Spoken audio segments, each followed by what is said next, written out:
welcome back to Hope Frontier. I hope you're enjoying jumping into the Psalms with me. I've really been enjoying going through different Psalms, talking about them, and really trying to find new ways to express the situations going on in my life.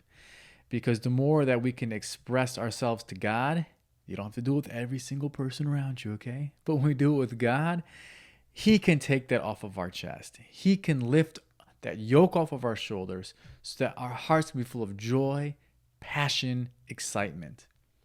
Because when our hearts are energized with passion and strength, we can do more than we ever could do trying to handle everything ourselves. God did not create us to handle all of life's problems. God created us to give to Him the troubles in our life so we are free. So today we're going to jump into Psalm 75. It's a little bit shorter, but it's still sweet.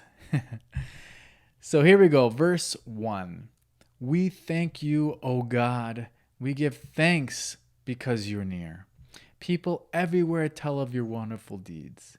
God says, at the time I've planned, I will bring justice against the wicked.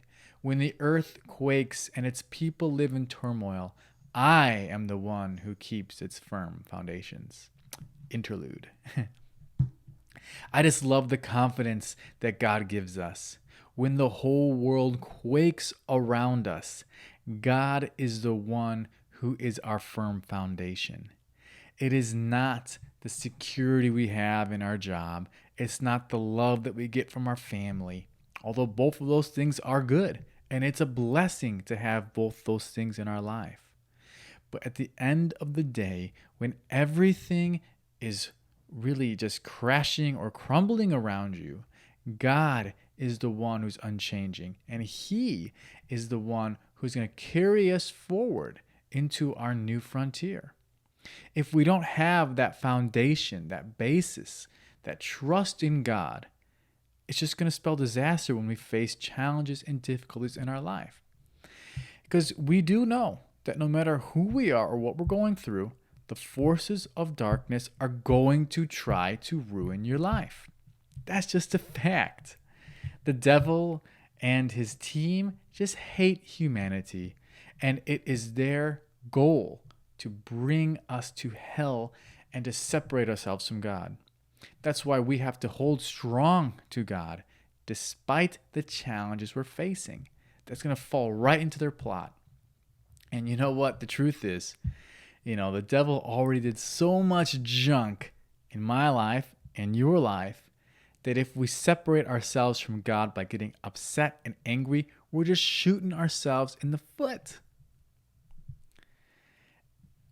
And he's already done so much damage to me and to you that I'm not going to let him get any more. I'm going to hold strong to God when there are those challenges. Let's keep going. Verse 4 here. I warned the proud, stop your boasting. I told the wicked, don't raise your fists. Don't raise your fists in defiance at the heavens or speak with such arrogance.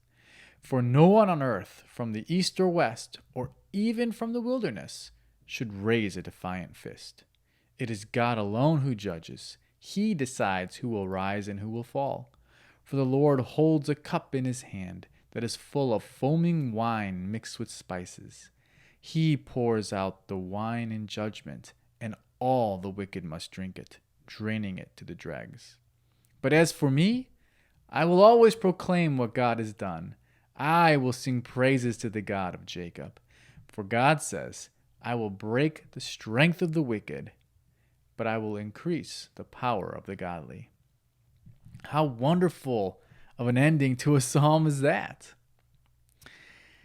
No matter what's going on around us, when we start taking claim for what God has done for us, it's going to lead us into problems.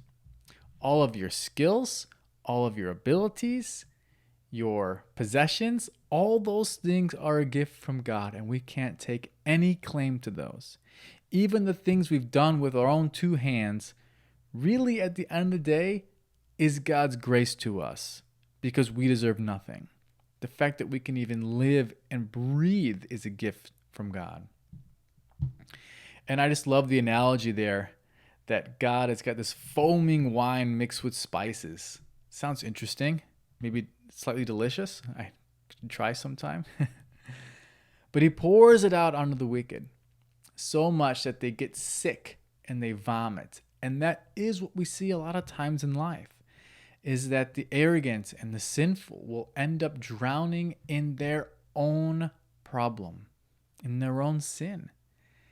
And we don't want that in our lives, for you and for me. It is only going to cause us pain and cause us hurt if we don't stop what we're doing, turn, and come back to God. Because he's always with his hands open, waiting for us to come back to him no matter what we do. Because at the end of the day, right, we are victorious. Christians are victorious because God has promised a new world. He's promised heaven on earth. And that means that death will be gone. The sinful will no longer have power. So that should encourage you. Should encourage me too, right? We are strong because we have the power of the Holy Spirit within us. So you got to hold to that when you think you're weak. Hold to the notion and the truth that the Holy Spirit is alive in you, giving you strength and power to do amazing new things in your life.